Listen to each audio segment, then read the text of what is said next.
Thanks for coming to this session. We'll be covering NameNode analytics, scouting the HDFS metadata. This is a recently open sourced project. There will be more information on that in a bit. There's a lot of good sessions going on right now, but if you're managing large multi-tenant HDFS clusters, this is the place to be. You should get something out of this.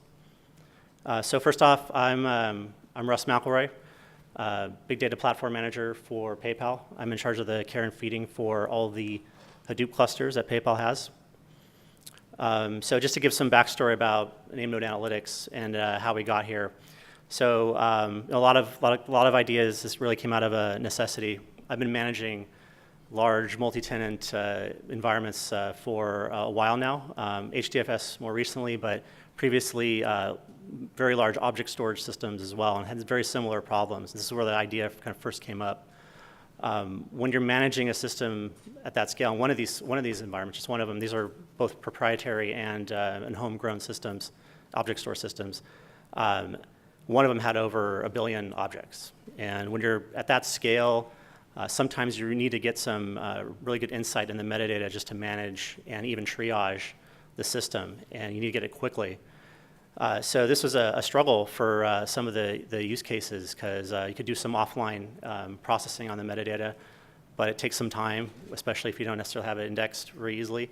If you need to get something more quickly, you might have to go against the active metadata service, and that could have some impact on the system. So what we needed to have is a near real time would be good, and offline system, so we wouldn't impact the metadata service. So coming over to HDFS, very similar issues. It's a large multi-tenant system. We started trying to do some things like speed up the FsImage processing, try to get that more quickly, but wasn't really happy with what we were getting out of that. Plowman came over, and he has some background in HDFS, and he took a look at some of the requirements that we had, and thought, maybe we could do something about this, and to get a real-time system. So he was able to design and build a near real-time metadata analysis system we called NNA, or NameNode Analytics. And this goes beyond what you can get out of JMX. We're able to cross-reference a lot of metadata. So for instance, getting something like the number of empty files that were created in the last 24 hours and things like that. So you take something like that, and you put on top of it a time series database. And then additionally, you put some kind of threshold alerting on top of it, and it becomes a very powerful governance tool that we use every day for tracking the file system at PayPal.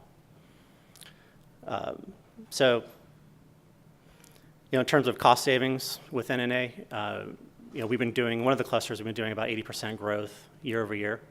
And just by being able to do better analysis and understanding of the metadata, being able to scout out data that wasn't really very, very good with business value, and be able to better manage it, either archive it or remove it, and just make better policy decisions around it, and do this in real time. So it's equivalent of like basically cleaning out the data garage, right?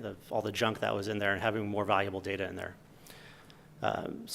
One side benefit that we realize out of this is, as the culture we started seeing changing with the application developers, they started realizing that we were able to see when something happened on the file system almost immediately. And they might do something like deposit 1 million files from some application, and we would see it within seconds and be able to alert on it. And then they're getting a call or a notification from us, right? So now they're a lot more careful with what they're doing, and they have a lot better data hygiene now. So that's been really good. I hope with this session that you find this as useful as I have. And if you're managing large clusters, for your company, or you're helping out with PS for one of your clients, or even if you're building a product that might be doing some performance and you might be able to incorporate something like this into it, download it, try it out. It's easy to use and install, and see if you can get some value out of it like we have. So with that, I'm going to hand it over to Plowman. He's going to introduce himself, and he's going to get into some more detail with the product itself. Okay. All right, thanks for the introduction, Russ. Oh, okay, test. All right, cool. What's up, everybody? Thank you for coming here. I recognize many of your faces. Before I talk about myself, I promised this slide to a bunch of my colleagues, so thank you very much for everyone who was involved early on in the NNA project. Sucheta and Reed in particular were interns that helped when NNA was like, nobody even knew what it was inside of PayPal. And then Christina, thank you very much for the beautiful logo. All right, so who am I? My name is Plamen Jelyaskov. I graduated with a Bachelor's of Science in Computer Science from UCSD. I've been doing HDFS for about 6-7 years.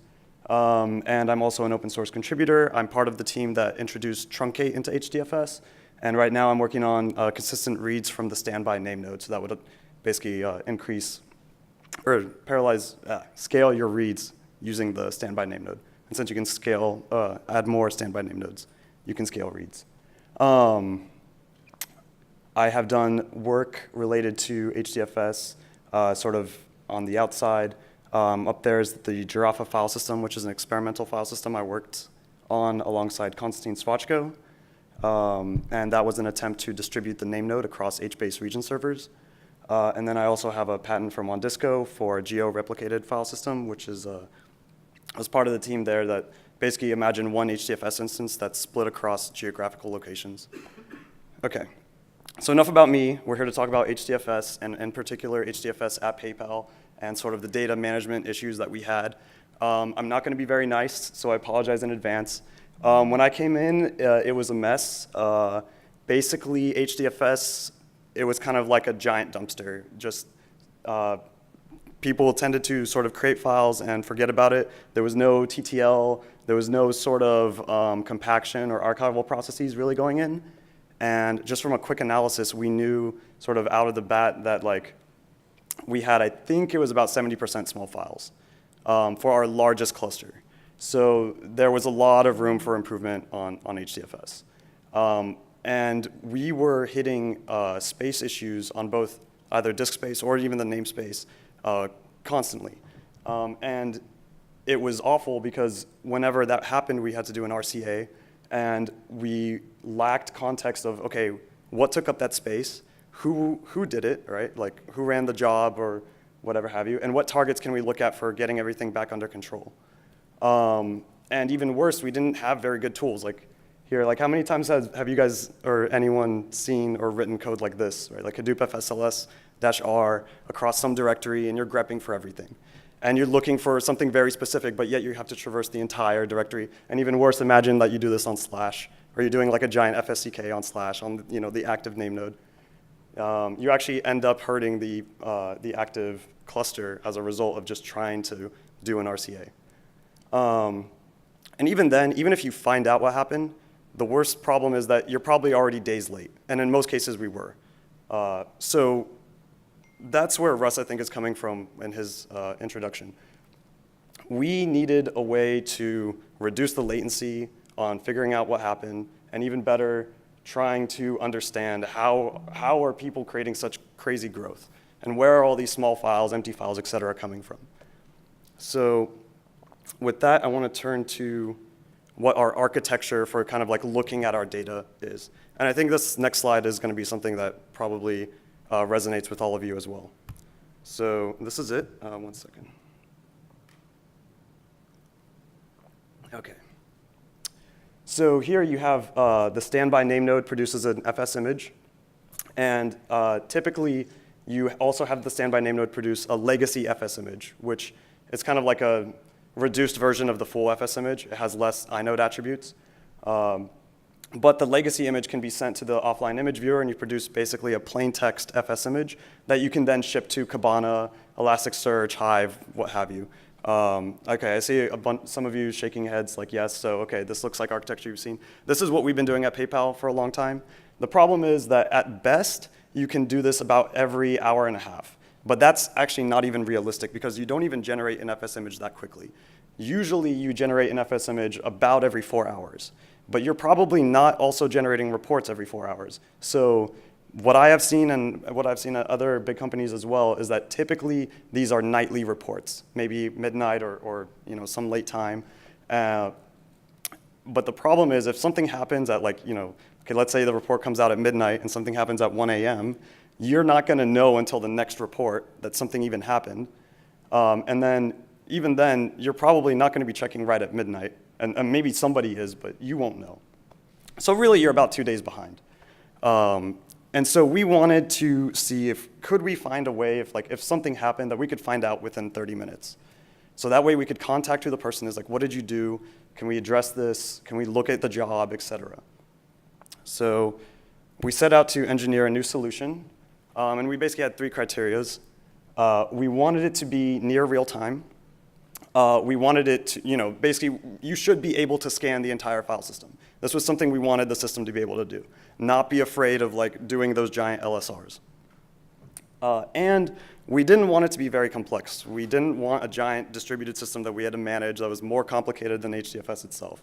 We wanted it to be simple. So we ended up deciding, okay, we wanted something like a constantly updating NameNode, kind of like a Standby NameNode, and you'll see that's where we end up going. And then for parallel processing, okay, well, if we stick to the idea of a single machine, we can make use of Java 8 Stream API. Maybe we can get something going there. And then do we need to build a whole new system? Well, if we're sticking to a single machine, we can actually reuse most of the NameNode's code. And so that's where you'll see NNA kind of shifted from those 3 directions into what it became. But that wasn't the only thing, actually. We also had some inspiration, in particular from Dr. Elephant. It's an open source project from LinkedIn. Dr. Elephant's sort of like a self-help utility. It analyzes your MapReduce jobs and then gives you feedback on how you can sort of tune your mappers or reducers or what have you, so you take up less of the capacity queue. And it was a really neat solution. And NNA was sort of conceived as the HDFS side for Dr. Elephant. So Dr. Elephant looks at your MapReduce jobs or your Yarn side of things. We wanted something that would do the same thing on the HDFS side. Look for small files, look for empty files, look for maybe files that have open permissions, et cetera. So with that, actually, the NNA sort of status page ended up looking like this. So if anyone sees it, here, I'll just go back and forth real quick.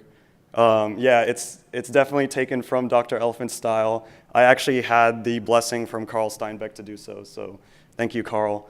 But just to sort of sit on this page for a little bit, this is not everything NNA does. You can run custom queries and get very specific metrics or files, et cetera. But if you just come in and you don't know what NNA is, this would be the first page you see, and you can type in your username in that little search bar up there. And you would get a customized page that shows you exact stats for your user of how many small files, empty files, et cetera, you have.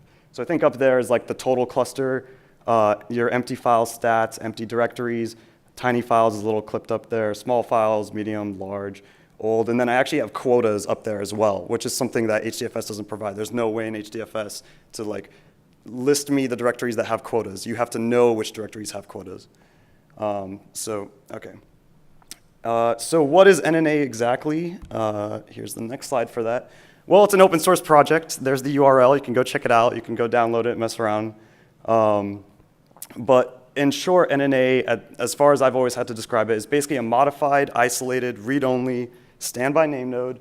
It has no RPC server and with a custom web server and query engine built on top of it. All for the purpose of doing these large, complicated scans of the entire file system. And we're going to go into some architecture slides, but after that, I'll show you sort of what NNA can end up showing you. So let's go into the architecture slides first. So this is sort of where NNA sits. The client in this case would just be a browser. Everything in NNA is just REST-based, so you would just access it through a URL. NNA runs on a single machine that has connectivity to your active cluster. And just like the real Standby NameNode, it just needs to do a one-time fetch of the FsImage from your active, and then sort of bootstrap itself, and then stay up to date using the edit log tailing off the JournalNodes. So this does require an HA-enabled cluster in order to work. But I think anyone who's running these large enterprise HDFS instances, you probably already are running HA-enabled anyway. But this is the magic that keeps NNA up to date. Okay, so let's go next. So this is sort of a deep dive into NNA. If you were looking at the actual NNA JVM, these are the components inside of it. So the top piece is a web server. It's a Spark Java web server. If you guys have not used Spark Java before, it's not Apache Spark. This is like a web interface framework. And then your query lands there, and it gets translated into something the query engine can process on, and that's where that Java 8 Stream API box is.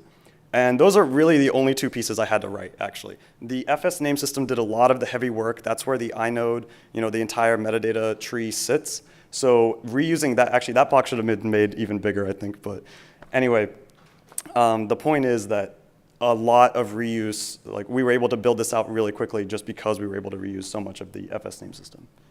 And then, yeah, that's responsible for keeping the NNA up to date through edit log tailing. So, okay, so now the important stuff, right? Like how do we use NNA, and what has NNA done for us? These are just some of the things that people have come to me to ask, like, hey, can you find this in NNA? So let's go to this one. Okay.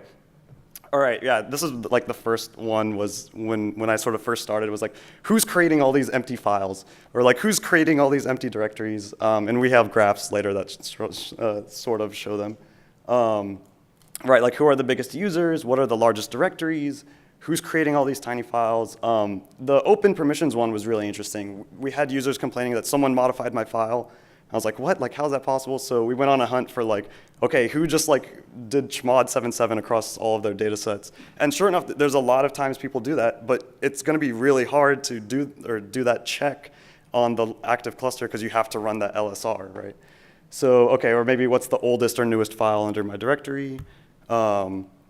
Tracking of quota usage, I already explained that one. Tracking of old files. Delegation token is an interesting one. So because NNA receives edit log updates, I can actually keep track of when a user was last issued a delegation token. So if you have security enabled, NNA can actually track for you, okay, who was the most recent sort of, I guess, MapReduce Java or whatever have you. Who was the most recent accessor for HDFS? But I think the more or the better use case is who hasn't been using my HDFS cluster, right? Because then those are targets for maybe let's just wipe them out or wipe out the data and wipe out their user directory.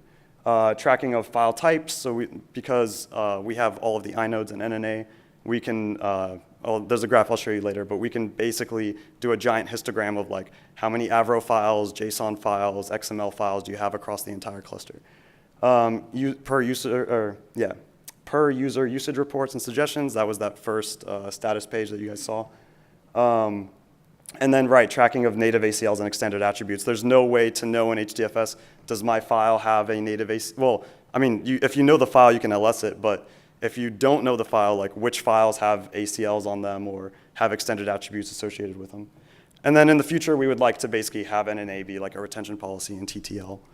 Okay, so let's go. I just want to add, you could cross-reference a lot of this data as well. So you can narrow down the attributes to get more value out of it.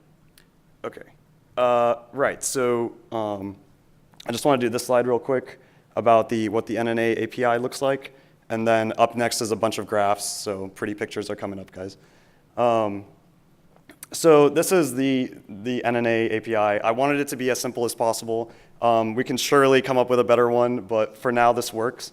So basically the idea is there's two sort of endpoints here. There's /filter and /histogram, and I'll go over both of them. But the more important part is the part after that. So you see it says like, okay, you start with the set of all files. And then you associate with it a filter that has some predicate. So you say, okay, so I start with a set of all files, but I really want only those files where the file size is equal to 0. So you shrink down that total set, and then you say, okay, how do you want to sort of sum up that set? And in this case, we say, well, we just want to count them. So this would give you like the resulting number of, or the result of this query, the very top one, would just be a single number like 1,000 or something that would represent how many files you have that are 0-byte files. But the bottom, or the next one afterwards is a little more complicated. So the filter there says you're looking for ones where the files where the mod time is older than 1 year from the current system time. And Then when you have that resulting set, you want to sum those inodes by their disk space consumed, which is the file size times the replication factor. And so this would tell you across your whole cluster how much of that disk space is used by files that are older than 1 year. And you can actually, in NNA, you can swap that to access time if you're using access time. And now you can see like how many files haven't even been touched or like read since more than a year ago. And then the bottom one is the histogram. This is probably our most powerful function. And the one that the best graphs are sort of represented with. The only difference here is that you can actually group them. So take the empty files case. Now you can add and type equals user, and you can see which users are responsible for those empty files. OK, so let's get on to the graphs. So with that histogram one, this is what it looks like. Here's that one with the query. And we're going to just run through some more. So like I said, empty directories, you wouldn't think it's a problem, but it is. Here's HBase user creating 15 million empty directories. And let's see. So the next one is users by small files. I know you can't see the usernames. We had to redact them, sorry. But that's that one. So this next one is really interesting. So that /filter endpoint, because, OK, it's cool that we can count how many files are empty, et cetera, but I want to know exactly what they are. So if you remove the and sum part, you can get the full list of files. And if you're worried that it's like 1 million file paths long or whatever, you can just do a limit. And you can say like and limit equals 100, and then you just get a sample size of 100, and you don't crash your browser. But yeah, but like in this case here, you're looking for files that are under a snapshot. And that would not be something that's trivial to do if you just with the HDFS tools given to you today. But with NNA, it's very trivial to do. OK, I'm going to kind of go through these pretty quickly now. So this is just file size versus disk space. These are replication factors and the disk space consumed by each replication factor. And then this one, this is one that I really like. This is the file type one. So it looks at the file name and sees if it has an extension, and then bins it based on what the, like if it's a .txt file or .zip or .json, et cetera. And then I made this one just recently. This is just to show you how many filters and sums and sort of histogram groupings you can do today. And so we have 25 filters, 11 different types of histograms, and 12 different types of summations you can do. So there's a lot of dimensions you can sort of query on the metadata space with. OK, so all right, so the next one. Let me get some water. OK, so this one's really important. NNA on its own does not provide trending data. It's just a name node. So every time you query NNA or you get some data from NNA, you're getting the live image view of it. So if you really want to do trending data, you actually need a separate system. And in PayPal, we use a tick stack for that, which is Telegraph, InfluxDB, Chronograph, and Capacitor. Thank you, Enrique, for setting that up. And here's some pictures of some stuff we're graphing. So this one is all the user directories graphed, quote unquote, in real time. And right, OK, we've redacted those. But you can see a comparison of a user's their user directory size, like their disk space size used, and then their file count underneath. And then this next one is also interesting. This is file age. So we can also break apart files by their mod timestamp. And so in this case, you sort of have a breakdown of like, OK, how many files are 1 month old or 2 months old, and they're like exclusive. So you get a full breakdown of the cluster, and you can sort of see when users decide to delete their old files. That's where the bottom one over there shows. Next one is one that I personally look at all the time, which is our trending of empty, tiny, small, medium, large files. I'm aware that other systems can provide this data as well, but this is NNA providing it here. And this one is really neat because I think it's like sort of artsy. These are specific directories that we track. And in this case, this is the file count here. And because NNA is able to do so many multitudes of queries per day, we can see at midnight when those directories are supposed to sort of purge their data. And we can basically visually validate that they are purging. And this is not even, this graph, we're not looking at like specific directories. This is just like star, like select star and just graph all the directories. Well, okay, underneath a specific directory. But other than that, if someone creates a new directory, it just shows up here. But yeah, I don't know, it looks like ocean waves, so I thought it was cool. All right, so story time. NNA has actually saved our butts quite a few times. And these two stories are probably the most prominent. There's another two as well. But the biggest one was this guy here, HDFS 11.4.19. So there was a bug in AdBlock where if you were making use of storage tiers and you had archive tiers in your cluster, and you had set a directory to warm, but you did not have enough archive racks to satisfy the policy, choose targets became abysmally slow, to the point that actually just a few ad blocks would basically wreck your entire cluster and make it unusable. And we were hitting these awful RPC spikes, and it took us a while to sort of figure out what was going on. But once we knew, we also knew that we only had a couple options. We could either fake a rack, add in an actual rack, or we could try to find those directories that were set to warm and switch them to hot. And the problem was that nobody was keeping a list of like, oh, what are our warm directories? Nobody knew off the top of their heads. But with NNA, we could find them really quickly. So I ran the query, we got that list, and we just went through and set them all to hot. And I think we actually resolved this in a day. And I think if it had gone any longer, like, I don't know, I just remember this one really hurt us a lot, basically. The next one is very prominent and is basically every HDFS manager's worst nightmare.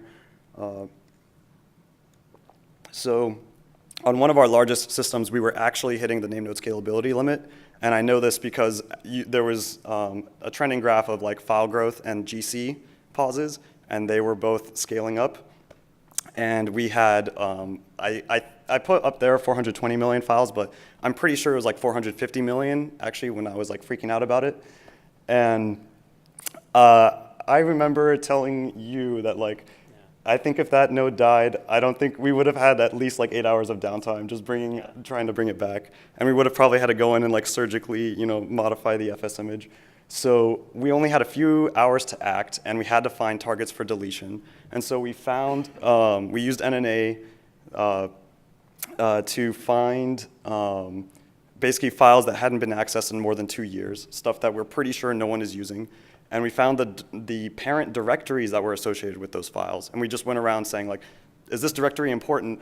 And sure enough, we got answers from some teams like, no, just delete it. And we're like, okay. But this really saved us. And so 2 more short stories. I think we spoke about small files, how we can sort of see spikes when small files are created. And I think this is more of a reiteration, but basically being able to detect those spikes in small files and being able to reach out to that user, whoever did it, has helped us just being able to communicate and better understand sort of like what's happening, like what's causing this. And one instance, I think somebody was generating a Tableau report that was connected to Hive, and it caused, I think it was like 5 million empty files or very, very small files to be created. And we were just like, how did this happen? But we wouldn't have known otherwise, because we would have found out 3 days after, and then they would have done 100 other things, and we would have never known. But now we can find out in about like an hour. And then the last one is removing native ACLs. So we've switched to using Ranger for one of our clusters. And on that particular cluster, we also had native ACLs as well. And since we're using Ranger, we decided, okay, well, let's just clean up the inode bloat and just remove the native ACLs.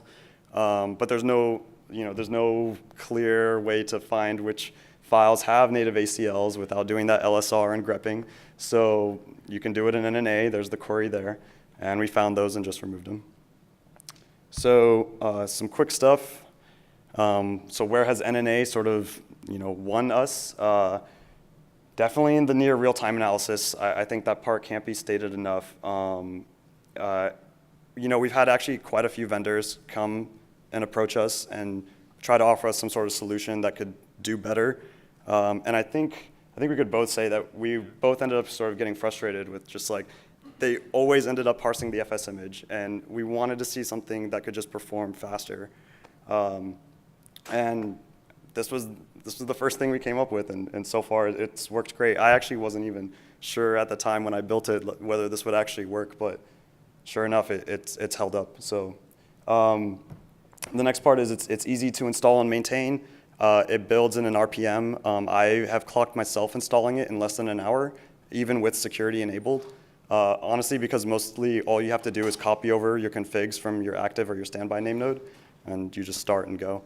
Well, okay, with security, you have to do a key tab, et cetera. But the next part is our happy users, actually. Before, we were sending emails and tickets and like, go clean up your stuff, but now there's just a central point, like, here it is, here's your information, just go. And people are very happy to go and check the NNA page and figure out what they need to do. And then the last one, right, scalability. NNA, just given how simple it is, if we need more sort of query power, we can just spin up another NNA instance. It's just a replicated read-only copy. It doesn't harm the cluster at all. The JournalNodes can handle many readers. Actually, I forget, there's a JIRA somewhere. I remember the number 14 for some reason, but it doesn't really matter. It can definitely handle well up to 10 readers. And there's definitely no harm in stopping or starting or removing NNA instances. They're just standalone things. So, okay. And then some future work for NNA. There's been a long-standing issue in HDFS about TTLs. In particular, should we introduce TTLs as part of the active name node? And that would mean the active name node has to use more resources to manage all that. And I remember the argument, I forget who made it, but the argument was basically that TTL should sort of be an external service to HDFS. And I think NNA is sort of proving that it can fit that. The only thing that's missing is for NNA to actually bootstrap a HDFS client and go take action on those file paths. Other than that, it's a perfect candidate. Faster tailing of edits. So part of the work for scaling reads and introducing the whole standby reads.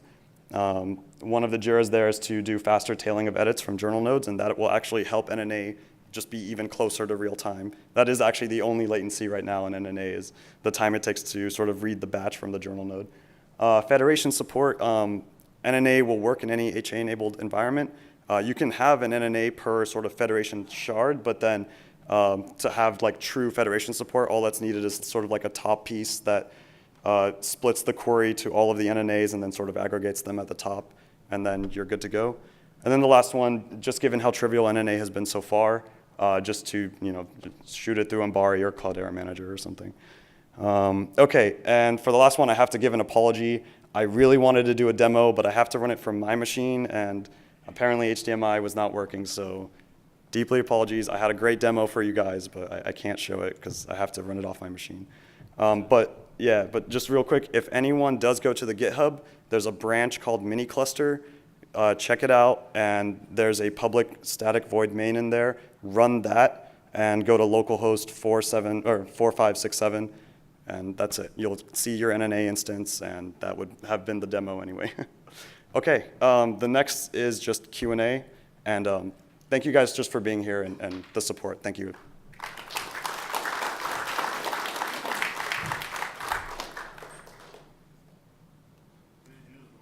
Yeah, just go up to the mic.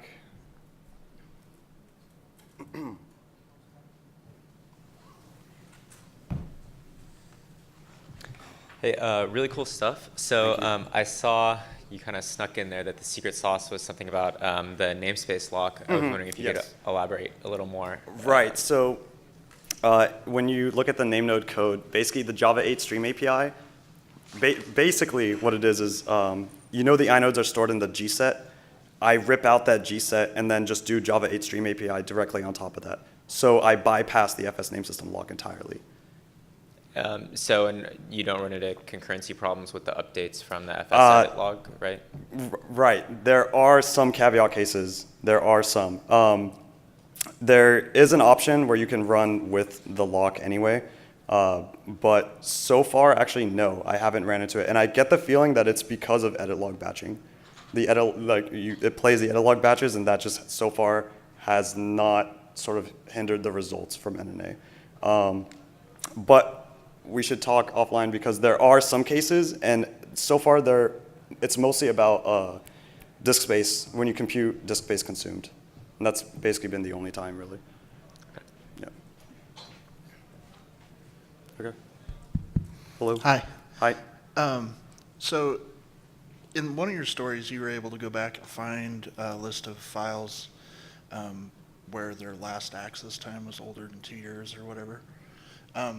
In order to do that, did you have to turn on the HDFS access precision? Yeah, that's right. Yeah, I was saying that that would only work if you had that enabled. Otherwise, you could use the mod time, but yeah, in our case, we had it enabled, so that's why it saved us. Okay, But thanks. yeah, that's right. Okay. Oh yeah, go. Just go up to the mic, please. That's all. Yeah, sorry. I want to hear, or it's going to be on a recording, so we want to hear the question. Sure. So you said this data is only available for each user, or can a group lead look at, or a tenant can look at the entire data set belonging to his group? Yeah. You can. So there's there's something I sort of skipped. There's a level of a very rudimentary level of ACLs in NNA, but for the most part, you can look at any data set that's in HDFS. And so if as long as you are yourself an HDFS user and you have, let's say, like Kerberos credentials or LDAP credentials or what have you, yeah, you could look at any data set. So yeah, it's not a problem. Okay. Anyone else? Oh, new. All right. So I asked this question once when I saw this presentation earlier. So you said you take the InfluxDB and all that, and you did explain to me why you never used a database. But so you have a database layer, not an RDBMS, but all this data it's in memory, and the historical data is still stored in InfluxDB or something like that. Right. So why not just a DB underneath the like system? an embedded database? Yeah, embedded database. So, okay, right. I didn't want to explain that part too. There is actually an embedded database in NNA. It just turns out that eventually when you need to prune it, it just slows down NNA. So, or like even like truncate the historical data. So I've sort of moved away from it. But there is, if you go to the GitHub, we have a HSQL DB embedded that you can enable, but in production environment, I just would not recommend it. Okay, thank you. Mm-hmm.